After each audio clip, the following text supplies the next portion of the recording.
Hello बच्चों, आज हम करेंगे बच्चों अपना chapter death of a partner. तो फटाफट उसके लिए प्रैक्टिस रजिस्टर निकाल लेना। तो ये कुछ बेसिक क्वेश्चंस हैं बच्चों, जो मैं खुद ही आपको क्वेश्चंस भी मैं ही दिखाऊंगा और डिस्कस भी करवाऊंगा।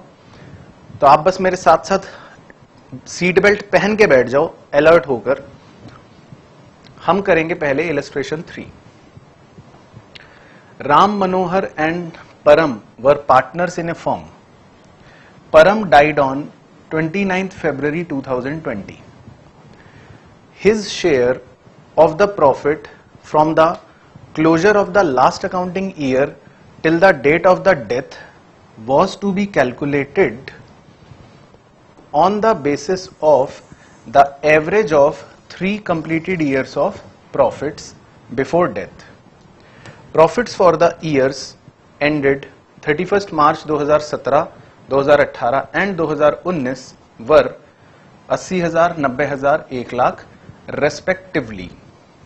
Calculate params share of profit till his death and pass journal entries for the same when. First case, profit sharing ratio of the remaining partners does not change. And second case, profit sharing ratio of remaining partners change and new ratio being 3:2. तो question समझा देता हूं बच्चों आपको क्या कह रहा है.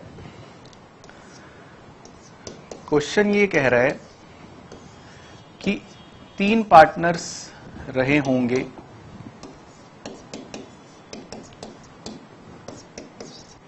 ठीक है सर, 3 पार्टनर्स रहे हैं. तो उन 3 पार्टनर्स ने क्या करा?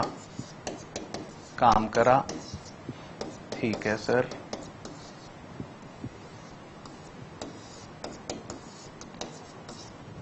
तो 3 पार्टनर्स आपको दे रखे हैं बच्चों, RMP शॉर्ट में बोल देते हैं. और P जो है उसकी मृत्यु हो गई 29 फरवरी 2020. 29 फरवरी 2020 का मतलब है कि ये हमारा करंट ईयर था, 2019-20 वाला वर्ष. तो अच्छा खासा सब बढ़िया चल रहा था. अप्रैल, मई, जून, जुलाई, अगस्त, सितंबर, अक्टूबर, नवंबर, दिसंबर, जनवरी, फरवरी के महीने में वो घूमने गया मसूरी. और 29 फरवरी 2020 को एक कार एक्सीडेंट में उसकी मृत्यु हो गई. P died. ठीक है, तो 29 फरवरी 2020 को लिखा है, पी जो है वो डाइड हो गया, मर गया. तो इसका मतलब ये जो करंट ईयर है इसमें टोटल कितने महीने तक काम हुआ? मतलब पी के मरने से पहले पहले तक अगर आप देखोगे तो 11 महीने काम हुआ. तो पी की डेथ जो है वो कितने महीने बाद हुई? 11 महीनों के बाद हुई. तो कहानी तो याद ही होगी ना आपको, कॉन्सेप्ट वाली. अब पी का बेटा आएगा, पी का बेटा आके कहेगा कि भाई 11 महीनों तक मेरे पापा पी ने भी काम करा है फर्म में, तो मुझे इन 11 महीनों के प्रॉफिट में अपना शेयर चाहिए, है ना, शेयर ऑफ प्रॉफिट चाहिए. तो अब मुद्दा यह है कि ये 11 महीने के प्रॉफिट निकलेंगे कैसे? तो इसके लिए क्वेश्चन हमेशा हमें कुछ बताता है. दोबारा पढ़ते हैं. कह रहा है कैसे निकालेंगे हम? On the basis of average of 3 completed years of profits. कह रहा है कि आप एक काम करो, आप 3 साल के जो प्रॉफिट्स हैं उनका एवरेज ले लो. और 3 साल के प्रॉफिट्स हैं 80, 90 और 1 लाख. तो यानी कि 31 मार्च 2017 वाले साल का प्रॉफिट है 80, 31 मार्च 2018 वाले साल के प्रॉफिट हैं 90 और 31 मार्च 2019 वाले साल के प्रॉफिट हैं 1 लाख. तो उसने हमें एक बेसिस बता दिया कि आप पिछले 3 साल जो हैं, पिछले 3 साल का एवरेज प्रॉफिट ले लो. तो पिछले 3 साल का एवरेज प्रॉफिट बच्चों कितना आ जाएगा? पहले तो वो निकाल लेते हैं. 80,000, 90,000, 1 लाख बटे 3. तो एवरेज प्रॉफिट आ जाएगा कितना, 90,000 आ जाएगा। ठीक है ना जी। तो इसका मतलब मैं ये मान लेता हूं कि हम ऑन एन एवरेज एक साल में 90,000 रुपए मुनाफा कमा रहे हैं। तो एवरेज प्रॉफिट का मतलब ही क्या होता है कि ऑन एन एवरेज हम एक साल में कितने रुपए कमाते हैं, 90,000 रुपए कमाते हैं। ठीक है जी। तो मेरी बात ध्यान से सुनना। अब हमने जब एवरेज प्रॉफिट निकाल लिया तो इसका मतलब ये कि हम एक साल में 90,000 रुपए कमाते हैं ऑन एन एवरेज। तो माना यह जाएगा, और हम ये मानेंगे क्योंकि हमारे पास और कोई साधन नहीं है, तो हम ये मानेंगे कि इस साल भी, इस पूरे साल भी अगर हम काम करते तो हम 90,000 रुपए प्रॉफिट कमा लेते, यही मानेंगे। अब देखो, हमें बच्चों प्रॉफिट निकालना है कितने टाइम पीरियड का, सिर्फ 11 महीने का, है ना। हमें तो सिर्फ इतने टाइम पीरियड का प्रॉफिट निकालना है। तो अभी तो हमने एवरेज प्रॉफिट निकाला है, तो इसके बाद हमें क्या करना पड़ेगा, हमें 11 महीनों का प्रॉफिट निकालना पड़ेगा। तो 11 महीनों का प्रॉफिट कितना आ जाएगा और कैसे निकालेंगे, वेरी सिंपल मैथमेटिक्स, 90,000 इंटू 11/12, है ना। तो 11 महीने का प्रॉफिट आ जाएगा। तो 11 महीने का प्रॉफिट आएगा 82,500। तो मतलब हम ये मान रहे हैं कि इस साल भी 11 महीनों में हमने कितना प्रॉफिट कमाया, इतना प्रॉफिट कमाया। तो ये मानेंगे कि 11 महीनों का प्रॉफिट कितना हो गया, इतना हो गया। तो क्योंकि पी का बेटा है, तो पी का बेटा तो कहेगा कि लाओ अब इस 11 महीने के प्रॉफिट में मेरे पापा का शेयर निकाल दो। अब उनका रेशो देखते हैं क्या था। तो लिखा है, शुरू में कुछ रेशो दे रखा है इनका, आर, एम और पी का कोई प्रॉफिट शेयरिंग रेशियो नहीं दे रखा। तो जब क्वेश्चन साइलेंट होता है, रेशियो नहीं दे रखा, तो मतलब कि उनका रेशियो क्या माना जाएगा, ओल्ड रेशियो इक्वल माना जाएगा। तो तीनों का रेशियो 1:1:1 मान के हुए। अब हम पी का शेयर जो है वो निकाल लेते हैं बच्चों, 1/3। तो 1/3 कितना हो जाएगा, तो हम पी के बेटे को पी का शेयर 1/3 दे देंगे, वो हो जाएगा 27,500। तो पहली चीज तो ये कि हमने पी के बेटे का क्या निकाल लिया, शेयर ऑफ प्रॉफिट निकाल लिया, 27,500। ठीक है जी, क्लियर हो गई बात। तो ये तो हो गया कैलकुलेशन। अब ये नोट कर लेना, पहला केस याद है, कॉन्सेप्ट रजिस्टर खोल लो चाहे। पहले केस में कह रहा है कि प्रॉफिट शेयरिंग रेशियो जो है वो बदला नहीं। तो मैंने आपको सिखाया था, अगर प्रॉफिट शेयरिंग रेशियो बदलता नहीं है तो शेयर ऑफ प्रॉफिट की एंट्री होती है P&L suspense account debit, 27,500 firm का नुकसान हो गया। 2 किसे देने पड़ेंगे, ये हमें P को देने पड़ेंगे। तो हम लिखेंगे 2 P's कैपिटल अकाउंट। तो पहले केस में तो हम ये P को दे देंगे और एंट्री बन गई P&L suspense account debit to P's capital account. ठीक है, आप कॉन्सेप्ट से चेक कर लेना साइमल्टेनियसली, कहीं पर भी डाउट लगेगा तो। केस 2 केस 2 में लिखा था बच्चों कि उन्होंने अपना शेयर बदल लिया, आर एम जो हैं उन्होंने अपना शेयर बदल लिया। उनका ओल्ड शेयर था 1/3 है ना, तीनों का इक्वल था क्योंकि, और नया शेयर था इनका, वो दे रखा है कि उन्होंने अपना शेयर बदल के 3:2 कर लिया। तो नया शेयर हो गया 3:2 यानी 3/5 2/5। तो पहले तो हम ये देखेंगे कि कौन गेन कर रहा है और कौन सैक्रिफाइस कर रहा है। तो 15 5 - 9 यानी -4, ये भी गेन कर रहा है।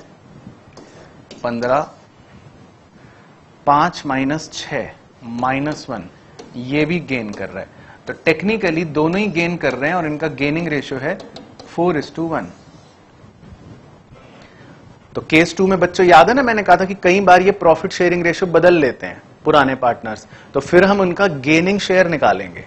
तो अब मुझे पता चल गया कि ये दोनों ही गेनिंग है और दोनों गेनिंग रेशियो है दोनों का 4:1। तो इस बार मेरी एंट्री देखो, इस बार मैंने आपको एंट्री लिखवाई थी कॉन्सेप्ट के अंदर 2। भाई पी जो है, पी को तो अपने पूरे पैसे मिलेंगे ही 27,500, लेकिन इस बार वो पैसे देगा कौन? गेनिंग पार्टनर्स देंगे। तो आर भी क्योंकि गेनिंग है, एम भी क्योंकि गेनिंग है, तो दोनों ही गेनिंग पार्टनर्स वो पैसा देंगे। और किस रेशियो में देंगे? 4:1। तो इसे 4:1 में हम डिवाइड कर लेते हैं। तो 4:1 में डिवाइड करोगे तो कितना आएगा? ये आ जाएगा 22,000 और ये आ जाएगा 5500, 4:1 में डिवाइड करके। ठीक है ना बच्चों? तो ये है, ये आपने पहला कॉन्सेप्ट सीख लिया विद एन एग्जांपल। परफेक्ट। ठीक है ना? जिसमें प्रॉफिट का शेयर निकाला किस बेसिस पर? On the basis of average profit, और दोनों ही केस कवर हो गए साइमल्टेनियसली। तो ये बढ़िया एग्जांपल मैंने आपको इसलिए सिखाया ताकि कॉन्सेप्ट बिल्कुल क्लियर हो जाए। चलो आगे बढ़ते हैं। अब हम करते हैं एक और एग्जांपल। तो जैसे इसमें आपने सीख लिया ना कि कैसे करना है, तो हम एक और एग्जांपल करते हैं। आ जाओ मेरे साथ। अब मैं आपको करवाता हूं एक इलस्ट्रेशन नंबर 5। ठीक है सर। तो इलस्ट्रेशन नंबर 5 देखो बच्चों, ये वाला मेरे साथ। Profit up to the date of death on the basis of turnover, है ना ये वाली कहानी, अगर आपको याद होगी कॉन्सेप्ट में। तो एक बार पढ़ते हैं, देखो क्या कह रहा है।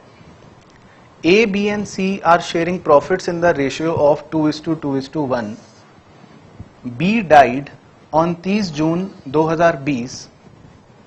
Books of accounts are closed on 31 March each year. तो यहां तक कहानी बता दूं। कह रहे हैं हम हर साल 31 मार्च को बुक्स क्लोज करते हैं। ठीक है। तो 1 अप्रैल 2020 को नया साल शुरू हुआ होगा, मस्त काम चल रहा था। 30 जून को किसकी मृत्यु हो गई? लिखा है 30 जून को बी डाइड। तो एबीसी जो पार्टनर्स थे 2:2:1 वाले, इसमें बी की डेथ हो गई, बी डाइड। तो पहले तो ये देखो इस साल कितने महीने तक काम हुआ। तो इस साल हुआ कितने महीने तक काम? 3 महीने तक काम। तो इसमें मुद्दा ये आएगा, अब बी का बेटा आएगा और कहेगा 3 महीने के प्रॉफिट निकालो, है ना? अब ये होने वाला है। तो देखते हैं अब आगे क्या है कहानी। अब वो कह रहा है sales for the year ended 31 March 2020 was 3 lakh. ठीक है, बनाता रहता हूं। कह रहा है कि 31 मार्च 2020 वाला जो ईयर एंड है, यानी ये, इस वाले ईयर एंड में कह रहा है सेल्स 3 लाख है।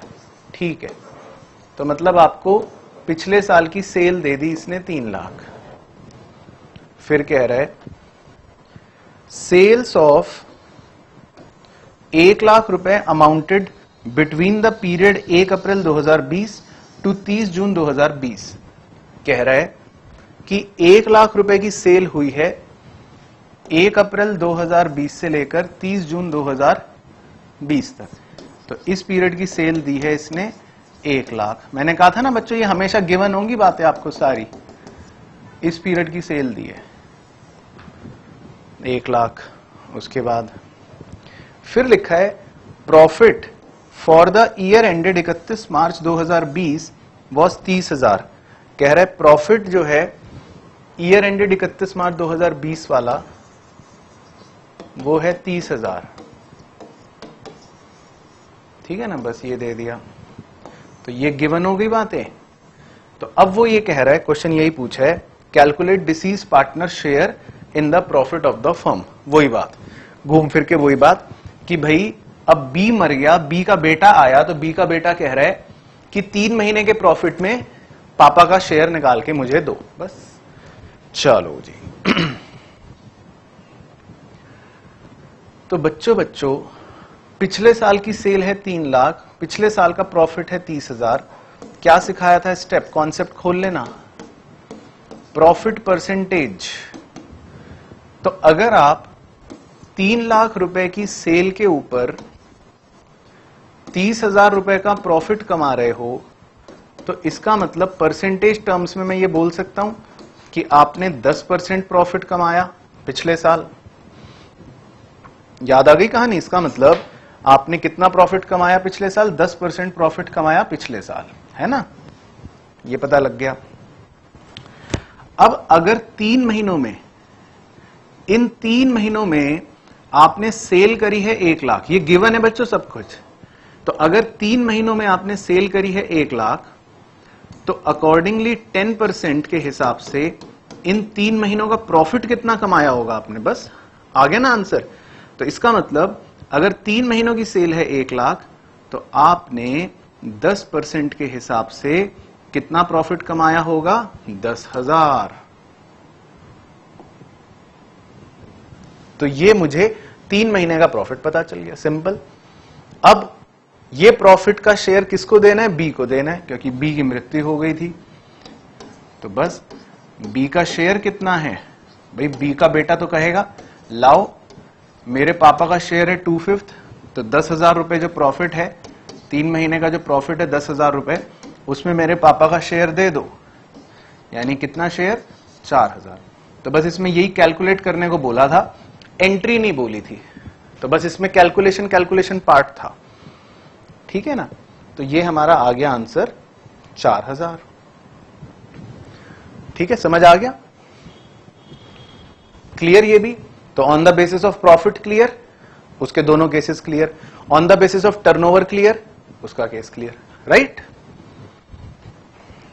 चलो आगे बढ़ते हैं। अब करेंगे हम एक गुडविल का एग्जाम्पल, क्योंकि वो भी हम देख लेते हैं ना, सारी बातें क्लियर हो जाएंगी।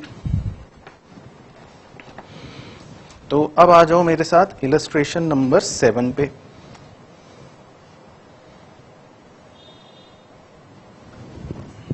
तो इलस्ट्रेशन नंबर 7 में क्या कह रहा है? ये जिसके पास अगर टीएस ग्रेवाल है वो उसमें रेफर कर सकता है, हम उसी बुक से कर रहे हैं, नहीं तो यहीं से कर लो।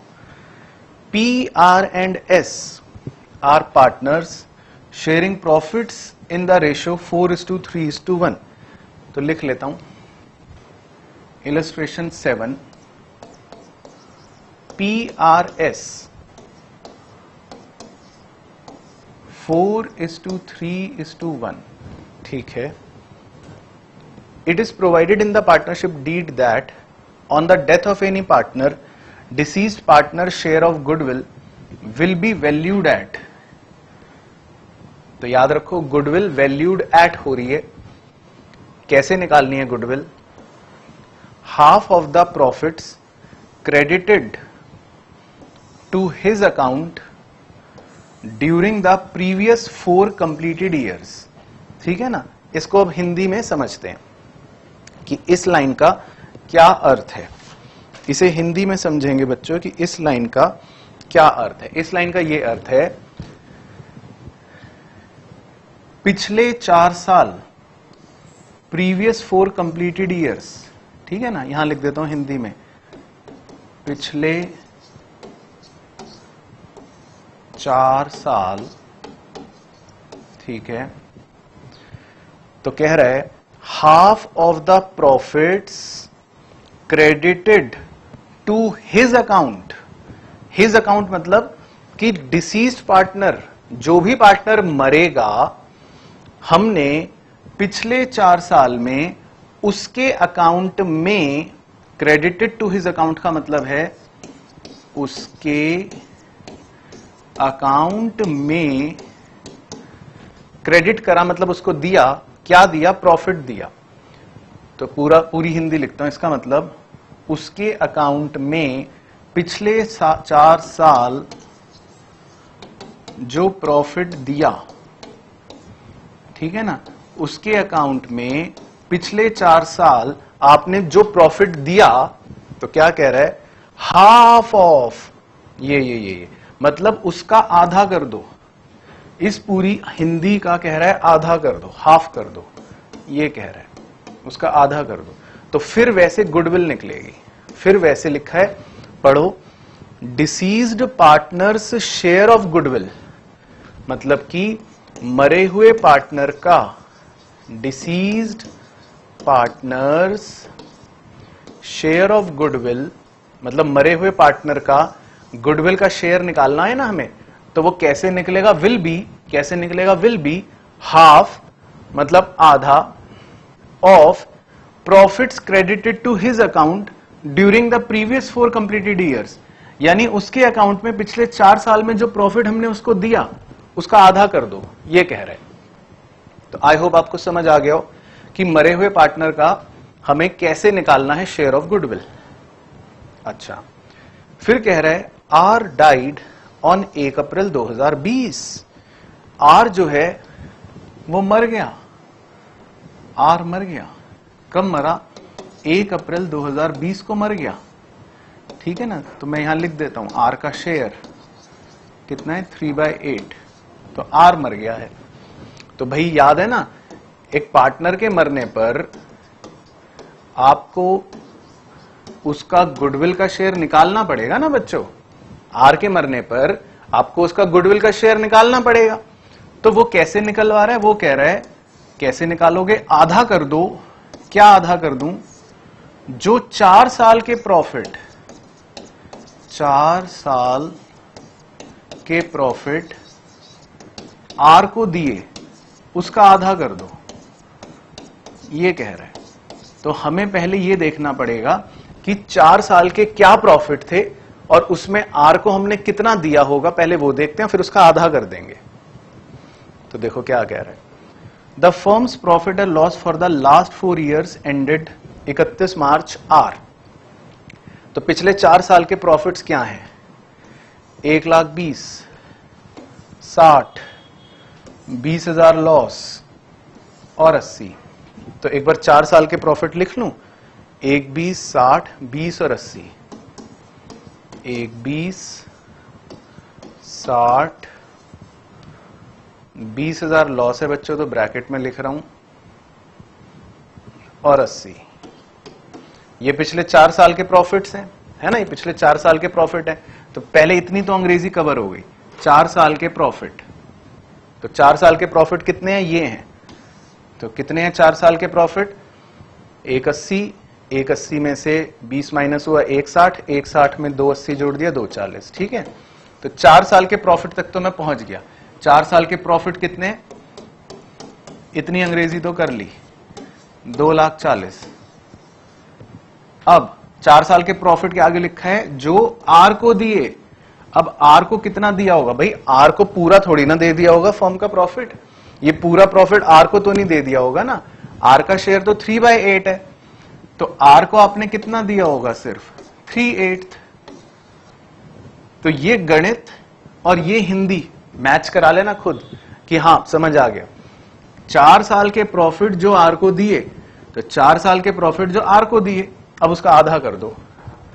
तो सर ये आप करो या हम करेंगे, बताओ, जैसे भी आपको करना है तो आप कर लो, नहीं तो मैं कर लूं। तो सर फिर आप ही करो, हमसे तो होगा नहीं, ठीक है। तो अंदर तो आ रहा है 90,000, 90,000 का आधा कितना हो गया, 45,000। तो ये तो पता चल गया कि आर का शेयर ऑफ गुडविल कितना है, 45,000 है, ठीक है जी। तो आर का आपको शेयर ऑफ गुडविल पता चल गया 45,000। लेकिन अभी आधी जंग खत्म हुई, अभी खत्म नहीं हुई बात, ठीक है ना, ये समझ आ गया। अब क्या कह रहा है, यहां लिख लूं, यहां लिख लेता हूं, R share of goodwill 45,000, R share of goodwill 45,000।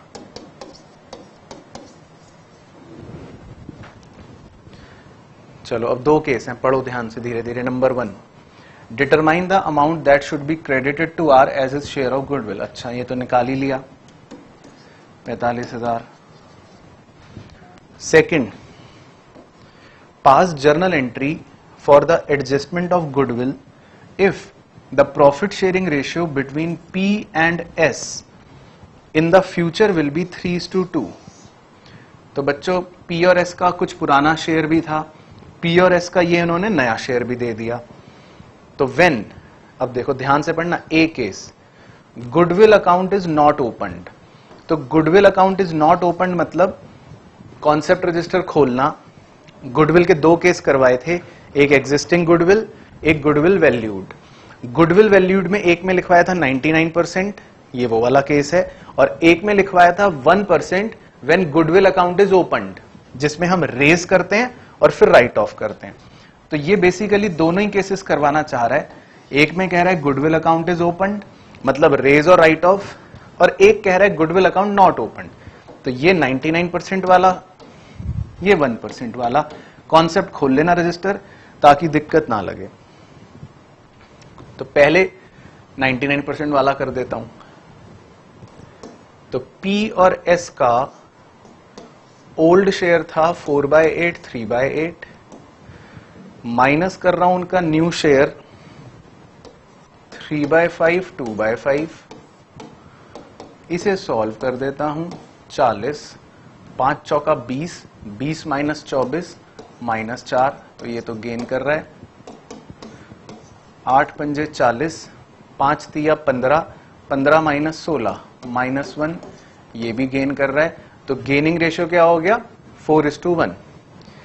तो पहले तो अपना वही देसी गुडविल वाली एंट्री क्या करेंगे, 2R, मरने वाले पार्टनर को 45,000 मिलेंगे, है ना। 2R, R का शेयर था 45,000, 2R, और इसे P और S यानी गेनिंग पार्टनर्स अपने गेनिंग रेशियो में ले लेंगे। तो इसे गेनिंग रेशियो कितना आ रहा है उनका 4:1। अच्छा, S का शेयर, बच्चे कह रहे हैं S का शेयर तो सर, वो तो S का शेयर तो 1/8 था। क्या करते हो बच्चों आप भी ना, S का ओल्ड शेयर तो 1/8 था। तो 5 माइनस 16 -11, तो गेनिंग रेशियो आ रहा है 4:11। तो 4:11 में बांट दो। तो चलो आप भी बांटो, मैं भी बांट रहा हूं। 15 से कट गया 3, 3000, तो 3000 इंटू 4 ये आएगा 12,000, और 3000 इंटू 11 ये आएगा 33,000। ठीक है बच्चों जी, समझ आ गया। मेन चीज है कॉन्सेप्ट सामने और क्वेश्चन उसका एज इट इज। चलो ठीक है, तो ये तो हो गया when goodwill account is not opened. देख रहे हो कहीं पे गुडविल अकाउंट लिखा है, नहीं लिखा ना, तो गुडविल अकाउंट नॉट ओपन्ड।